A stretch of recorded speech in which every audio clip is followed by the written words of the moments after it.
बिस्मिल्लाहिर्रहमानिर्रहीम। अल्लाह के नाम से शुरू जो निहायत मेहरबान रहम वाला। अस्सलामु अलैकुम वरहमतुल्लाहि वबरकातुहू। मैं हूं जी फरहान अहमद और हम आज एक नए टॉपिक के साथ हाजिर हैं। हमारे आज के टॉपिक का नाम है इंटर कन्वर्जन ऑफ एनर्जी। हम आज इस छोटे से टॉपिक को देखेंगे, इंटर कन्वर्जन ऑफ एनर्जी में क्या है, और इसके साथ साथ एक और छोटा सा टॉपिक है Einstein's mass energy equation E = mc²। ये दो छोटे छोटे से टॉपिक्स हैं, इन दोनों टॉपिक्स को हम आज देखेंगे।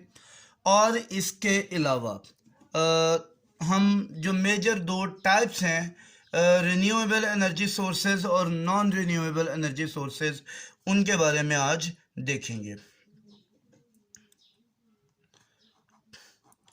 Energy types with respect to their uses. जी, तो हम अपने लेक्चर को शुरू करते हैं। सबसे पहले हम बात करते हैं इंटर कन्वर्जन ऑफ एनर्जी की।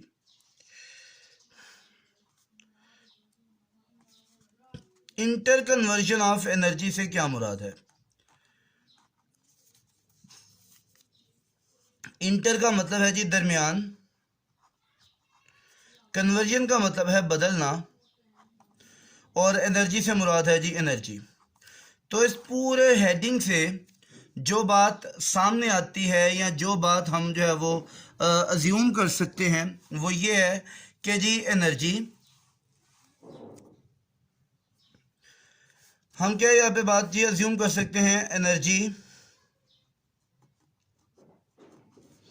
Can be converted from one form to another। जी, energy can be converted from one form to another. ये हमारे पास यहाँ पे बात जी क्लियर हो गई है। और इससे एक और बात भी हमें समझ में आती है जी, वो क्या है जी, energy can not be generated और destroyed। अब यहाँ पे हम क्या कह सकते हैं, हम ये बात करते हैं जी हमारे पास जो एनर्जी है, ना तो हम उसको कहीं से प्रोड्यूस कर सकते हैं, ना कहीं से पैदा कर सकते हैं, ना ही उसको हम तबाह कर सकते हैं, लेकिन वो एनर्जी एक फॉर्म से दूसरी फॉर्म में कन्वर्ट हो सकती है, अपने आप को एक शक्ल से दूसरी शक्ल में वो तब्दील कर सकती है। इसी जो है वो लॉ को इंटर कन्वर्जन ऑफ एनर्जी कहा जाता है, और इसी को एक दूसरा नाम भी दिया जाता है जिसे हम law of conservation of energy बोलते हैं। इस लॉ के मुताबिक जो हमने ऊपर ये स्टेटमेंट लिखी, स्टेटमेंट के मुताबिक हमें एक और बात भी समझ आती है, वो क्या है जी, कि एनर्जी जब से हमारी ये कायनात बनी है तब से जितनी एनर्जी इस कायनात में मौजूद थी पहले दिन से, जी जब से हमारी कायनात बनी है तब से अब तक और क़यामत तक, जब तक हमारी कायनात रहेगी, जितनी एनर्जी शुरू दिन से इसमें मौजूद थी उतनी ही एनर्जी इसमें है और उतनी ही एनर्जी आखिर तक रहेगी। ये जो एनर्जी की इसमें हमारे पास मौजूद है मिकदार, वो उतनी ही है। वो एनर्जी की जो मिकदार हमारे पास है वो एक शक्ल से दूसरी शक्ल में तब्दील होती रहती है। जी, हम यहाँ पे law of conservation of energy या इंटर कन्वर्जन ऑफ एनर्जी की चंद एक मिसालें देखते हैं जी। मैं कहता हूँ कि जी एक बच्चा है छोटा सा, उसने एक कैटापुल्ट में, एक गुलेल में एक पत्थर को बांधकर तो खींचा और उस पत्थर को दूर फेंका। वो पत्थर जब यहाँ से आगे गया तो वो पत्थर आगे गया कि आगे वो किसी एक घर की, फ़र्ज़ करें यहाँ पे मैं घर बना देता हूँ, और किसी एक घर की जो खिड़की है वो खिड़की के साथ जाके टकराया और खिड़की के जो शीशे हैं वो टूटकर बिखर गए। अब ये एक छोटा सा प्रोसेस है। इस छोटे से प्रोसेस में हम देखते हैं एनर्जी कहाँ कहाँ पर और कैसे कैसे तब्दील हुई। इस जगह पर जब बच्चे ने हाथ से इलास्टिक को खींचा तो हमारे पास क्या हुआ, यहाँ पे मस्कुलर एनर्जी कन्वर्ट हुई इलास्टिक पोटेंशियल एनर्जी में। वो इलास्टिक पोटेंशियल एनर्जी इस इलास्टिक में स्टोर हुई। जैसे ही इसको यहाँ से छोड़ा गया, ये इलास्टिक पोटेंशियल एनर्जी किस में कन्वर्ट हो गई, काइनेटिक एनर्जी में। और ये काइनेटिक एनर्जी किसकी थी, पत्थर की। फिर जैसे ही ये जाकर यहाँ पर टकराया तो इस जगह पर हमारे पास 3 तरह के एनर्जी कन्वर्जन हुई। पहले नंबर पे यहाँ पर आई साउंड एनर्जी, क्योंकि जब पत्थर टकराया तो हमारे पास वहाँ पर एक आवाज़ पैदा हुई। उस आवाज़ के पैदा होने से साउंड प्रोड्यूस, वो आवाज़ जो पैदा हुई वो साउंड एनर्जी थी। फिर उसके बाद यहाँ पर जब 2 चीज़ें आपस में टकराती हैं तो कुछ ना कुछ हीट का फैक्टर यहाँ पर प्रोड्यूस होता है।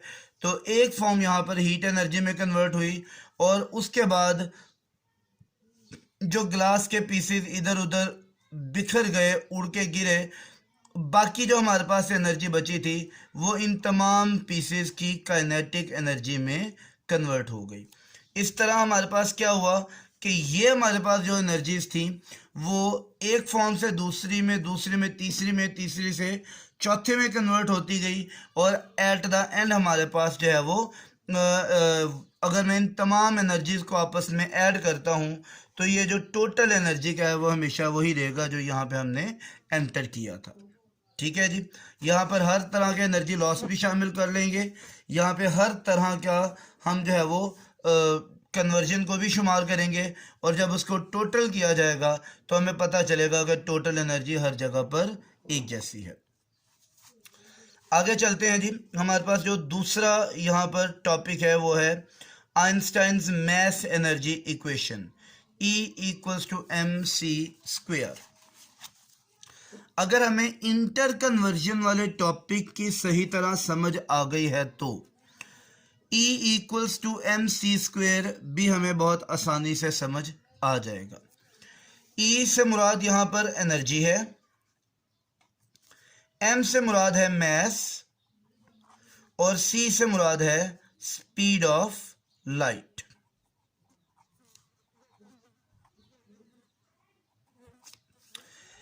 अब इस जगह पर इस इक्वेशन में जो ज़्यादा गौर करने वाली चीज़ें हैं वो है एनर्जी और मैस, E और M।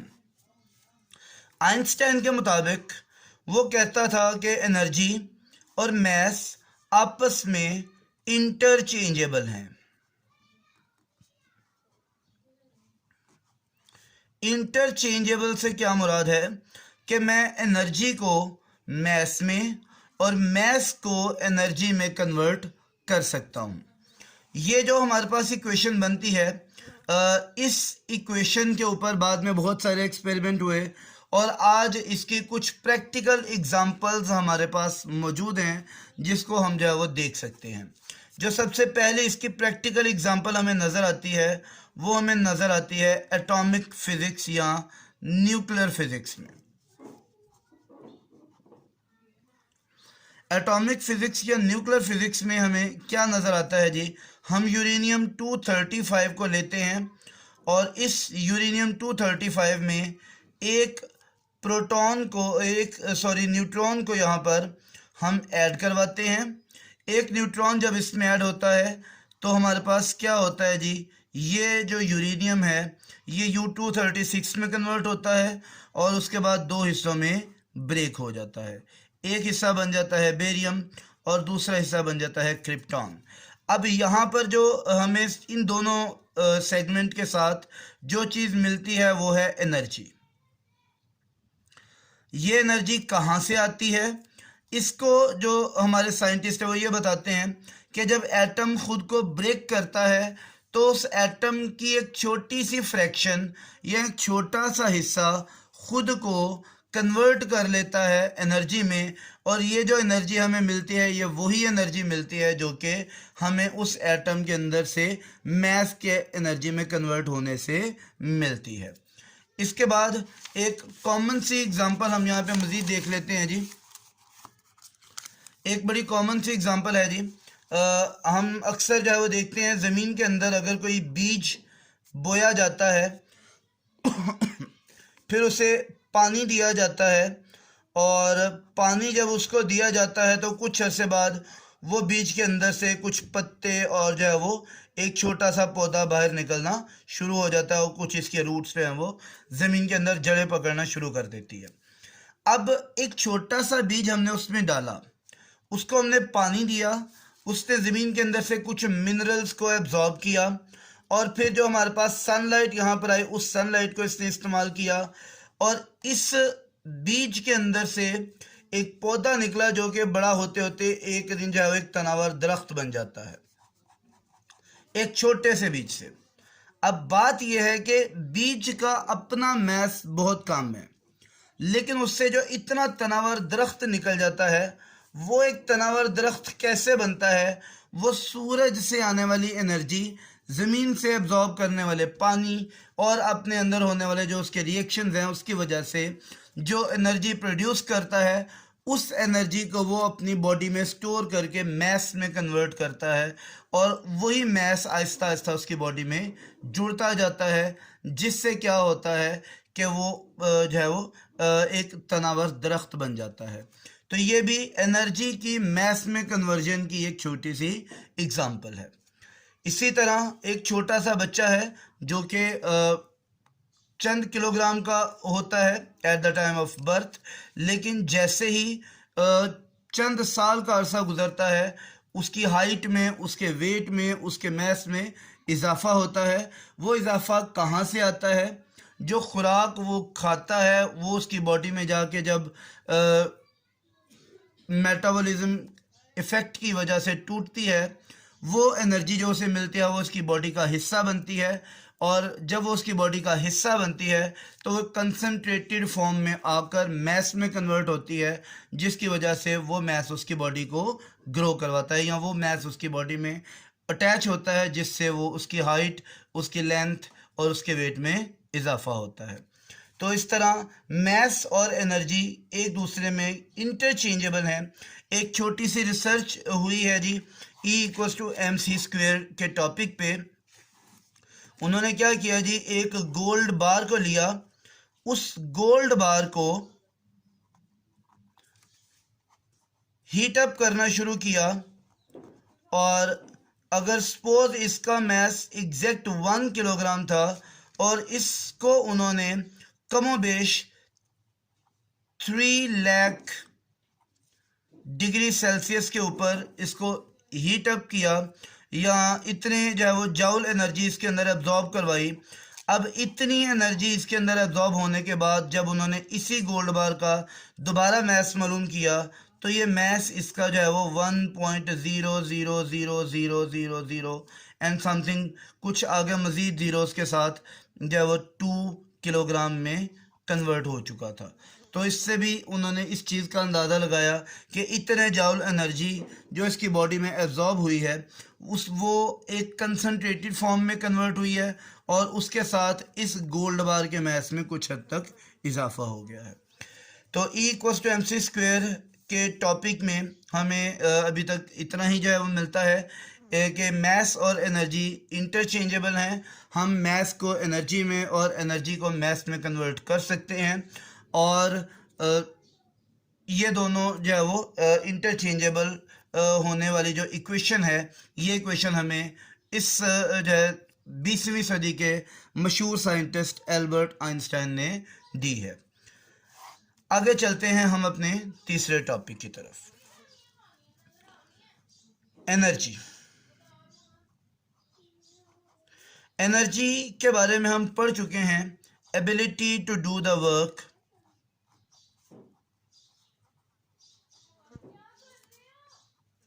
is called energy.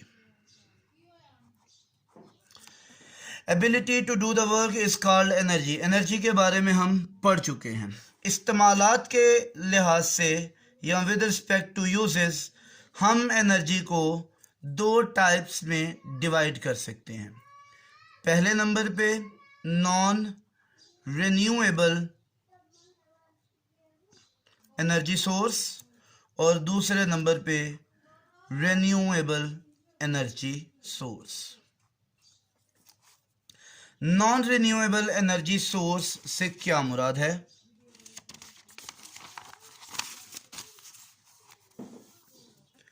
Non renewable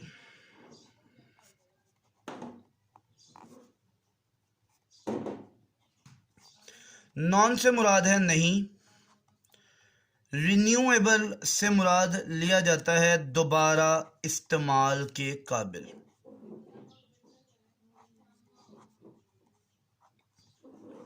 तो नॉन रिन्यूएबल से क्या मुराद होगा? दोबारा इस्तेमाल के काबिल ना होना। तो इससे मुराद हम क्या लेते हैं जी? ये ऐसे एनर्जी सोर्सेज हैं जो कि दोबारा इस्तेमाल के काबिल नहीं होते, जो सिर्फ वन टाइम यूज़ के लिए होते हैं, उन्हें नॉन रिन्यूएबल एनर्जी सोर्स कहा जाता है। इसके अगर हम डेफिनेशन यहाँ पर करना चाहें तो हम कैसे कर सकते हैं जी? द सोर्सेज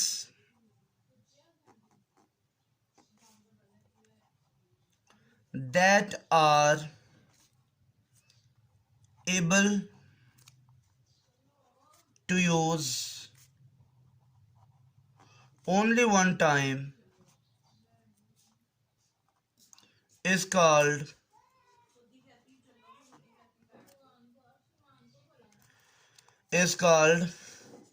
non-renewable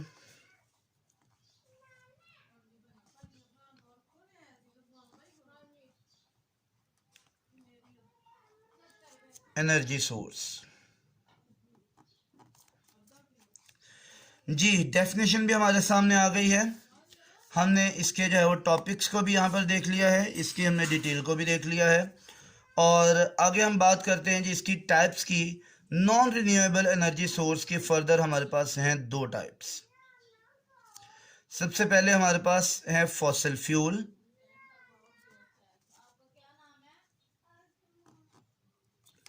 दूसरे नंबर पे हमारे पास हैं न्यूक्लियर फ्यूल्स।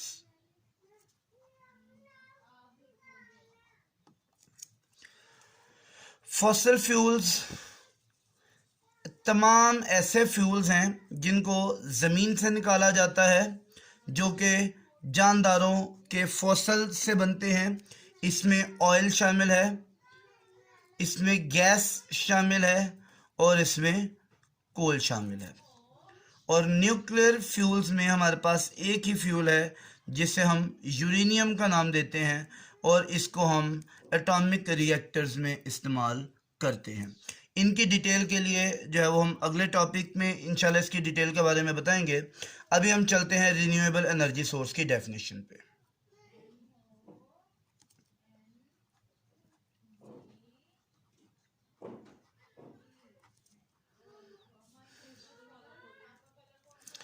रिन्यूएबल जैसा कि नाम से जाहिर है दोबारा इस्तेमाल के काबिल होना।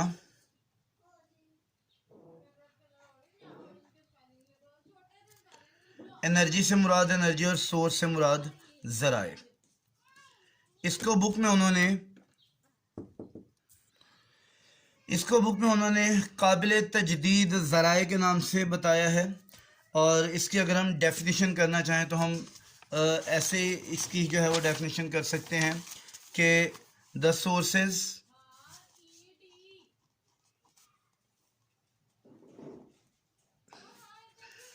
That we can use again and again is called renewable energy source। इस सोर्सेज के हमारे पास जो एग्ज़ाम्पल्स हैं, उन एग्ज़ाम्पल्स में हम वो तमाम नेचुरल रिसोर्सेज लिखेंगे जो हमारे पास हमारी अर्थ पे अवेलेबल हैं। नेचुरल रिसोर्सेज में जिनमें हम वाटर ले सकते हैं, जिनमें हम सनलाइट ले सकते हैं, और जिसमें हम जो है वो इस अर्थ के और बहुत सारे सोर्सेज को काउंट कर सकते हैं। ये दो इसकी मेजर एग्जांपल्स हैं। बाकी डिटेल इंशाल्लाह जो है इसकी अगले लेक्चर में हम जो है वो करेंगे। अब तक के लिए इस लेक्चर में इतना ही है। आपने इस लेक्चर में हम थोड़ा इसको समराइज़ कर लेते हैं। इस लेक्चर में हमने सबसे पहले पढ़ा है जी inter conversion of energy, inter conversion. दूसरे नंबर पे मैस एनर्जी इक्वेशन के बारे में पढ़ा। तीसरे नंबर पे हमने रिन्यूएबल और नॉन रिन्यूएबल के बारे में पढ़ा, उसका इंट्रोडक्शन लिया। रिन्यूएबल और नॉन रिन्यूएबल की मज़ीद डिटेल अभी बाकी है जो अगले लेक्चर में इंशाल्लाह हम डिस्कस करेंगे। अब तक के लिए इन 3 टॉपिक्स को आपने याद करना है। इस टॉपिक में एक डेफिनेशन प्लस इसकी एग्जांपल है, इसकी थोड़ी सी डिटेल है जो हमारी बुक में मौजूद है, और इसकी भी हमारे पास कुछ डेफिनेशंस हैं दोनों की, और साथ में इनकी एग्जांपल्स हैं। तो ये वो काम है जो आपका याद करने वाला है, डेफिनेशन प्लस एग्जांपल्स, इसकी डिटेल, और ये डेफिनेशन प्लस एग्जांपल्स। तो इस टॉपिक में हम जो चीज़ सीखते हैं या जो चीज़ हमें याद करनी है पेपर पॉइंट ऑफ व्यू से, वो ये चीज़ें हैं। इनको अच्छी तरह से याद कीजिएगा। इंशाल्लाह अगले लेक्चर में हम रिन्यूएबल और नॉन रिन्यूएबल सोर्सेज जो हैं उनको डिटेल में देखेंगे, उन्हें डिटेल में कवर करेंगे। तब तक के लिए हमें इजाज़त दीजिएगा। हमारे इस वीडियो को लाइक कीजिएगा। हमारे इस वीडियो को अगर पसंद आए तो इसे शेयर कीजिएगा, और शेयर करने के बाद अगर आप हमारे चैनल पे अब तक सब्सक्राइब नहीं किया तो हमारे इस चैनल को सब्सक्राइब कीजिएगा, और साथ ही साथ जो है वो बेल आइकन को भी दबा दीजिएगा ताकि हर आने वाली जो वीडियो है उसकी आपको नोटिफिकेशन मिल सके। अपने होस्ट फरहान अहमद को इजाज़त दें। अस्सलामु अलैकुम वरहमतुल्लाहि वबरकातुहू।